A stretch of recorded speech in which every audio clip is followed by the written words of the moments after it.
തൈകീഴ് ഗ്രാമപഞ്ചായത്ത് എക്കാലത്തും ഇടതുപക്ഷം ഭരിക്കുന്ന ഒരു പഞ്ചായത്താണ്. ഇനിയും ആ രീതിയിൽ തന്നെ ഇടതുപക്ഷ പ്രസ്ഥാനത്തിന്റെ നേതൃത്വത്തിൽ ഭരിക്കുന്ന പഞ്ചായത്തായിരിക്കും തൈകീഴ് ഗ്രാമപഞ്ചായത്ത് എന്ന കാര്യത്തിൽ നമുക്ക് സംശയമില്ല.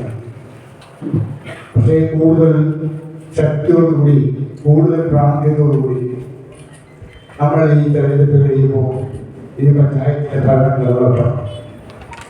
ആ ലക്ഷ്യത്തോടുള്ള പ്രവർത്തനങ്ങളാണ് നമ്മൾ മുന്നോട്ട് കൊണ്ടുപോകുന്നത്. ഗ്രാമപഞ്ചായത്ത് മാത്രമല്ല, ജില്ലാ പഞ്ചായത്ത്, ബ്ലോക്ക് പഞ്ചായത്ത് ഈ പ്രവർത്തനങ്ങൾ തെരഞ്ഞെടുപ്പ് മത്സരിക്കുന്നതോടൊപ്പം ബ്ലോക്ക് പഞ്ചായത്തും ജില്ലാ പഞ്ചായത്തും ഇടതുപക്ഷത്തിന്റെ നേതൃത്വത്തിലുള്ള ഭരണ സംവിധാനമാണ് നിലവിലുള്ളത്. തുടർന്നും അങ്ങനെ തന്നെയായിരിക്കണം എന്ന ലക്ഷ്യത്തോടുകൂടിയാണ് നമ്മൾ ഈ തെരഞ്ഞെടുപ്പ് നേരിടുന്നത്.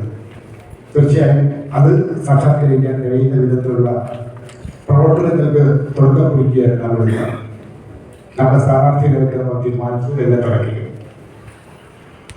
പഞ്ചായത്ത് സംവിധാനം, പഞ്ചായത്ത് സംവിധാനം നമ്മുടെ രാജ്യത്ത് ഭരണഘടന 1974 ഭരണഘടനാ ഭേദഗതി 74, 73, 74 ഭരണഘടനാ ഭേദഗതിയോടുകൂടി 1992 മുതലാണ് ഇന്ത്യയിൽ നിലവിൽ വരുന്നത്. കേരളത്തിൽ 1996 ഇടതുപക്ഷ ഗവൺമെന്റിന്റെ നേതൃത്വത്തിൽ നമ്മൾ ഈ നിയമ ഭേദഗതി ത്രിതല പഞ്ചായത്ത് സംവിധാനം വളരെ മെച്ചപ്പെട്ട രീതിയിലാണ് നടപ്പാക്കിയിരുന്നത്. മറ്റ് സംസ്ഥാനങ്ങളിൽ നിന്ന് വ്യത്യസ്തമായി കേരളത്തിൽ നമ്മൾ ഈ സംവിധാനം ഭരണഘടനാ ഭേദഗതിയിലൂടെ അധികാരം താഴെത്തട്ടിലേക്ക് നൽകാൻ എടുത്ത ഭരണഘടനാ ഭേദഗതി നമ്മുടെ സംസ്ഥാനം നടപ്പാക്കിയത് അധികാരം ഏകീകരണത്തോടുന്ന ലക്ഷ്യം മാത്രമല്ല, ജനകീയ ആസൂത്രണം, ജനങ്ങളുടെ പ്രാതിനിധ്യത്തോടുകൂടി പദ്ധതികൾ ആസൂത്രണം ചെയ്യുകയും നിർവഹണം നടത്തുകയും ചെയ്യുന്ന സംവിധാനം അധികാര ഏകീകരണത്തോടൊപ്പം സമർത്ഥമായി നടപ്പാക്കിയ ഒരു സംസ്ഥാനം കേരളമാണ്. ഈ രീതിയിൽ ഭരണഘടനാ ഭേദഗതിയിലൂടെ ജനങ്ങൾ താഴെത്തട്ടിൽ കൊടുക്കുന്ന സംവിധാനം മറ്റൊരു സംസ്ഥാനത്ത് നമ്മൾ കേരളത്തിൽ കൈകാര്യം ചെയ്തതുപോലെ നടപ്പാക്കിയിട്ടില്ല. ഇത് പ്രത്യേക കേരള മോഡലായിട്ടാണ് നമ്മൾ കാണുന്നത്. നമ്മുടെ സംസ്ഥാന ബഡ്ജറ്റിന്റെ ഏതാണ്ട് 34-35% തുക ത്രിതല പഞ്ചായത്തുകൾ നൽകുകയാണ്. മറ്റ് സംസ്ഥാനങ്ങളിൽ ശരാശരി 3-4-5% തുക മാത്രം ത്രിതല പഞ്ചായത്തുകൾക്ക് നീക്കിവെക്കുമ്പോൾ കേരളം ഏതാണ്ട് 35% നമ്മുടെ സംസ്ഥാന ബഡ്ജറ്റ് വിഹിതം ത്രിതല പഞ്ചായത്തുകളിൽ നൽകിക്കൊണ്ടാണ് ജനകീയ ആസൂത്രണം വഴി, അധികാര വിന്യീകരണം വഴി ജനകീയ ആസൂത്രണത്തിലൂടെ നമ്മൾ നമ്മുടെ സംസ്ഥാനത്ത് എറണാകുളമുള്ള ജനകീയ സംവിധാനം പ്രയോജനപ്പെട്ടിട്ടുണ്ട്. വികസന പ്രവർത്തനങ്ങൾക്ക് നടപ്പാക്കണം. അത് ഒരു ഗ്രാമപഞ്ചായത്തിൽ എന്ത് നടക്കണം എന്നതിനെ സംബന്ധിച്ച് ജനങ്ങൾ കൂടി ആലോചിച്ച് മറ്റ് വിഹിതം ഫലപ്രദമായി വിനിയോഗിക്കുക എന്നുള്ളതാണ് ജനകീയ ആസൂത്രണത്തിലൂടെ നമ്മൾ 96 മുതൽ നടപ്പാക്കിയിട്ടുള്ളത്. ഇപ്പോ വർഷങ്ങൾ പിന്നീട് 25 വർഷം കഴിയുന്നു. ഇത് ലോകത്ത് തന്നെ ശ്രദ്ധിക്കപ്പെടുന്ന വലിയ സംവിധാനമായി നമ്മുടെ ത്രിതല പഞ്ചായത്തിന്റെ ഭരണ സംവിധാനം മാറിക്കഴിഞ്ഞിരിക്കുന്നത്. ഇന്ന് കേരളത്തിലെ ഈ ഭരണ സംവിധാനത്തെക്കുറിച്ച് പഠിക്കാൻ, അത് ഉൾക്കൊണ്ടുകൊണ്ട് അത് പകർത്താൻ പല സംസ്ഥാനങ്ങളിൽ നിന്നുള്ള പ്രതിനിധികൾ കേരളത്തിൽ വന്ന് നമ്മുടെ ഭരണ സംവിധാനത്തെക്കുറിച്ച് പഠിക്കാൻ അത് അവർക്ക് പുറത്തി അവരുടെ സംസ്ഥാനത്ത് കൊണ്ടുപോകാൻ ഒക്കെ നടക്കുന്ന ശ്രമങ്ങൾ നമ്മുടെ മുമ്പിൽ നടന്നുകൊണ്ടിരിക്കുകയാണ്. ആ രീതിയിൽ നമുക്ക് ഒട്ടേറെ ശ്രദ്ധിക്കപ്പെട്ട ഒരു സംസ്ഥാനമായി മാറി, ശ്രദ്ധിക്കപ്പെട്ട ഭരണ സംവിധാനമായി മാറി. ഇതിന് നേതൃത്വം കൊടുത്തത് രൂപതന്ത്രികൾ നേതൃത്വം കൊടുത്തു നടപ്പാക്കിയത് കേരളത്തിലെ ഇടതുപക്ഷ നയിക്കുന്ന ഗവൺമെന്റുകളാണ്.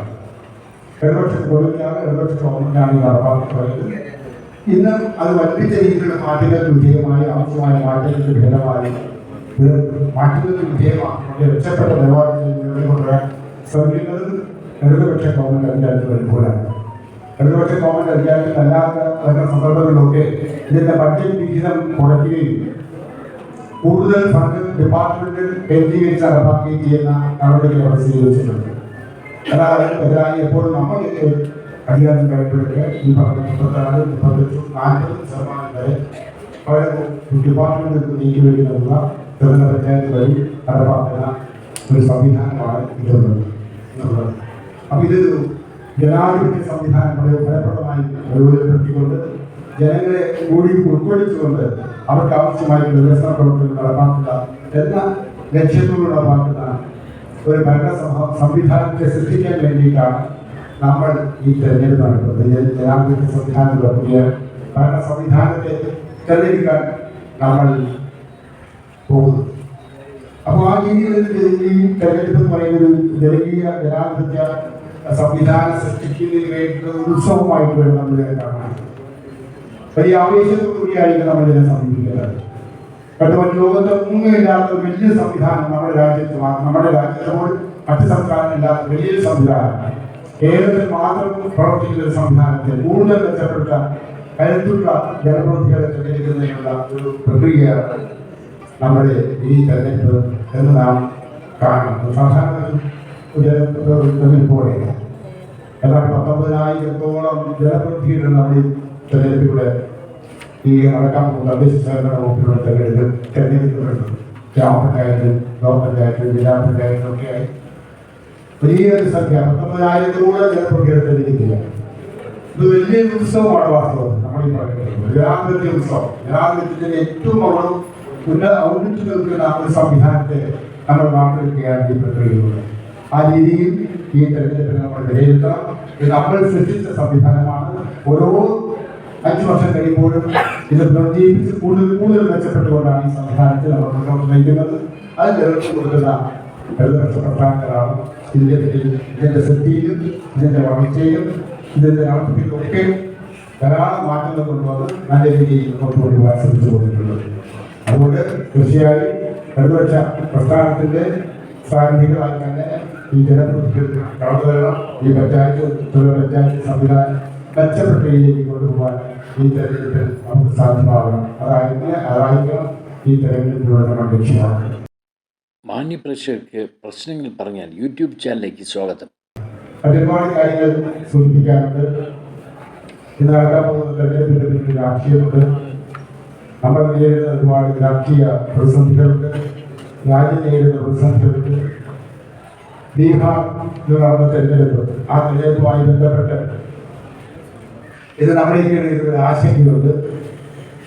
ബീഹാറിൽ പോലും വലിയ ഭൂരിപക്ഷം BJP സർക്കാരിന് കൊടുത്തതിലൊക്കെ നമുക്ക് തീർച്ചയായിട്ടും ആശങ്കയുണ്ട്. കാരണം ബീഹാർ എന്ന് പറയുന്ന സംസ്ഥാനം ഇന്ത്യയിലെ ഏറ്റവും മോശപ്പെട്ട ഏത് വികസന സൂചികയെടുത്താലും താഴെ നിൽക്കുന്ന ഒരു സംസ്ഥാനമാണ്. അങ്ങനെയുള്ള ഒരു സംസ്ഥാനത്തിന് പോലും BJP നേതൃത്വം കൊടുക്കുന്ന ഒരു ഗവൺമെന്റ്, BJPയുടെ പങ്കാളിത്തമുള്ള ഒരു ഗവൺമെന്റ് വീണ്ടും അധികാരത്തിൽ വരുന്നു പറഞ്ഞാൽ അതിന്റെ പിന്നിലുള്ള മേജികെന്നാണ് നമുക്ക് അറിയുന്നത്. രാഹുൽ ഗാന്ധി തെരഞ്ഞെടുപ്പുമായി ബന്ധപ്പെട്ട് നടത്തുന്ന കൃത്രിമങ്ങളെ സംബന്ധിച്ചിടത്തോളം പക്ഷെ അതിനുപരിയായി എന്താണ് ഈ തെരഞ്ഞെടുപ്പിൽ സംഭവിക്കുന്നത് നമ്മൾ വിലയിരുത്തേണ്ടതായിട്ടുണ്ട്. അപ്പൊ അങ്ങനെയുള്ളൊരു സാഹചര്യം നമ്മുടെ രാജ്യത്താണ്. വളരെയേറെ മോശപ്പെട്ട ഭരണം കാഴ്ചവെച്ചാലും ആ ഗവൺമെന്റ് വീണ്ടും തെരഞ്ഞെടുക്കാൻ പ്രേരിപ്പിക്കുന്ന ഘടകങ്ങൾ എന്തൊക്കെയാണെന്നുള്ളത് അത്ഭുതകരമാണ്. അത്രമാത്രം പിന്നോക്കം നിൽക്കുന്ന ഒരു സംസ്ഥാനമാണ് ഇന്ത്യയിൽ ബീഹാർ എന്ന് പറയുന്ന സംസ്ഥാനം. നമ്മുടെയൊക്കെ നാട്ടിലൂടെ തൊഴിൽ ഒരുപാട് ബീഹാർ പ്രദേശത്ത് വരുന്നവർ അവിടെ തൊഴിൽ കിട്ടാൻ തൊഴിലേക്ക് വരുന്നവരുടെയാണ്. വികസനത്തിന് ഏത് സൂചിക എടുത്താലും, ആരോഗ്യ മേഖലയിലെടുത്താലും, വിദ്യാഭ്യാസ മേഖലയിലെടുത്താലും, ഏത് മേഖലയിലെടുത്താലും ബീഹാർ എന്ന് പറയുന്ന സംസ്ഥാനം ഇന്ത്യയിലെ ഏറ്റവും പുറകിലുള്ള ഒരു സംസ്ഥാനമാണ്. സാക്ഷരതയിലായാലും മോർട്ടാലിറ്റി റേറ്റിലായാലും ശിശു മരണ നിരക്കെടുത്താലും ഒക്കെ താഴെത്തട്ട് നിൽക്കുന്ന ഒരു സംസ്ഥാനം എങ്ങനെയാണ് ഇത്രയും വലിയ വിജയം സമ്മാനിച്ചതെന്നുള്ളത് അത്ഭുതകരമായ കാര്യമാണ്. ഇതാണ് നമ്മുടെ രാജ്യത്ത് നിലനിൽക്കുന്ന രാഷ്ട്രീയം. ആ രാഷ്ട്രീയത്തെ സംബന്ധിച്ചൊക്കെ വളരെ വിശദമായി വിലയിരുത്താൻ തീർച്ചയായിട്ടും ഈ തെരഞ്ഞെടുപ്പ് നമ്മൾ വിലയിരുത്തപ്പെടും. വരാൻ പോകുന്ന ഏതൊരു യോഗങ്ങളിലും ചർച്ചകളിലും ഒക്കെ ആ വിഷയങ്ങൾ നമ്മുടെ നേതാക്കന്മാർ വളരെ വിശദമായി ചർച്ച ചെയ്യപ്പെടും. അതൊക്കെ വാസ്തവത്തിൽ ഈ തെരഞ്ഞെടുപ്പിന്റെ നമുക്ക് ജനങ്ങളെ ബോധവൽക്കരിക്കാൻ കഴിയുന്ന ഒരു സന്ദർഭം കൂടിയായിട്ടാണ് നമ്മൾ ഈ തെരഞ്ഞെടുപ്പ്. ഞാൻ തെറ്റിപ്പിക്കുന്നില്ല.